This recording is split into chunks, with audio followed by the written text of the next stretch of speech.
ក្តៅត្រជាក់ធ្លាក់ខ្យល់វឺៗបងប្អូនណាយមានអីផ្ដាសាយបានសម្រេចអីបងប្អូនអញ្ចឹងទៅក៏មកធ្វើស៊ុបហូបអីអញ្ចឹងណាបងប្អូនណាយស៊ុបឆ្អឹងជ្រូកផុនជើងជើងជ្រូកប៉ុន្តែអត់មានអានេះទេក្បែរក៏ផ្លូវដែរអញ្ចឹងណាចាមើលតែអូយទំនងមែនតែនហ្មងណាបងប្អូនផ្ដាសាយនឹកឃើញតែអញ្ចឹងទេខ្ញុំអត់មាននឹកឃើញអីទេឲ្យទៅថាផ្ដាសាយឬក៏ឈឺអីមួយចិត្តបែបស្ងោបែបហ្នឹងឯងបងប្អូនអត់ចូលចិត្តអីទេគឺបើថាបានននងយកមកស្ងោជាមួយទឹកម្រេចបនយើងទៀតណាអូយនិយាយថាជាតិហ្មងហើយនឹងខ្ញុំណាឲ្យទៅថាខ្ញុំផ្ដាសាយខ្ញុំចិត្តហូបស្ងោរននងឬក៏ផ្សិតដាក់ម្រេចឲ្យក្តៅទៅអូយជាតិមែនតែនហ្មងហើយបងប្អូនចាហើយនេះគឺថ្ងៃហ្នឹងខ្ញុំចូលចង្ក្រានខ្លួនឯងដោយសារតែបងស្រីខ្ញុំគាត់រវល់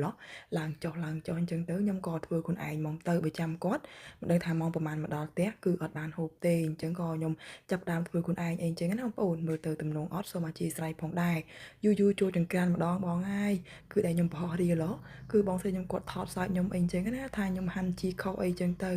ចាធ្វើមិនទេបើខ្ញុំមិនដែរនឹងចូលចង្ក្រានចូលអីសូមអធិស្ឋានផងគឺសម្បីតែអាយុប៉ុណ្ណឹងហើយឲ្យតែមានអ្នកនៅជាមួយគឺខ្ញុំមិនដែរចូលធ្វើម្ហូបទេតែបើអត់អញ្ចេះគឺចូលធ្វើហើយគាត់មកតនគាត់ក៏អង្គុយសើចខ្ញុំហ្មងទៅលុយថតខ្ញុំទៀតផងហើយកាមេរ៉ាគាត់វិញនិយាយថាអូយ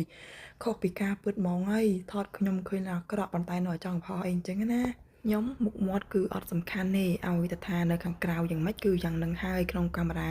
អាក្រក់បែបណាក៏ទៅបងប្អូនចាអញ្ចឹងចេះតែបរោះទៅមើលទៅវាទំនងដែរមានអីហាន់ជីហាន់អីខុសអីអញ្ចឹងណាគាត់ថាស្ងោស៊ុបសោះមិនបានហាន់ជីដូចជីស្ងោជ្រក់ខ្ញុំថាបើហាន់ទៅហើយនឹងដាក់អញ្ចឹងហ្មងទៅអញ្ចឹងមកបងប្អូនមកភ្លក់ស្នាដៃខ្ញុំទាំងអស់គ្នាមានអីហូបបានតាខ្ញុំអីបងខ្ញុំអីហូបកើតនឹងចាហើយថ្ងៃហ្នឹងសុំបែបចិនអីអញ្ចឹងណាបងប្អូនគឺលើកទាំងចានហត់តែម្ដងហើយដោយសារតែឈឺកពេកខ្ជិលដាក់សព្រាដាក់អីណាគឺហត់ចឹងយកទៅវាស្រួលអីចឹងទៅបងប្អូនហើយម្ហូបខ្ញុំគឺតែងតែមាន2ទៅ3មុខអីចឹងបងប្អូនដោយសារតានៅពេលដែលយើងធ្វើដូចថាកតុយហេះអីចឹងណាបុករួចហើយយើងហូបម្ដងអីចឹងទៅដាក់ក្នុងទូបន្លែយើងដែលយើងទិញសល់ហូបអត់អស់ហ្នឹងយើងដាក់ក្នុងប្រអប់ឬក៏ថង់អីឲ្យស្អាតទៅដាក់ក្នុងទូទៅហូបទៀតអញ្ចឹងទៅក៏មានឃើញច្រើនមុខចឹងទៅតែពេលខ្លះក៏តែមួយមុខទេក៏ប៉ុន្តែ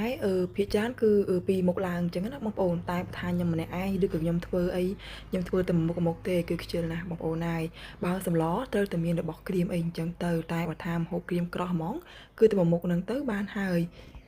បើបងស្រីខ្ញុំគាត់ជាអ្នកធ្វើម្ហូបវិញណា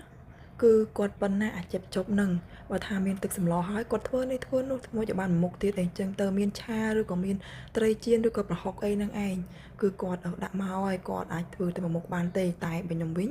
គឺខ្ញុំជាមនុស្សខ្ជិលបងប្អូនដឹងស្រាប់ហើយតែមួយមុខហ្នឹងហើយតែបើថាមានមានបងហើយត្រូវតែ2មុខដោយសារតែយើងមានគ្នា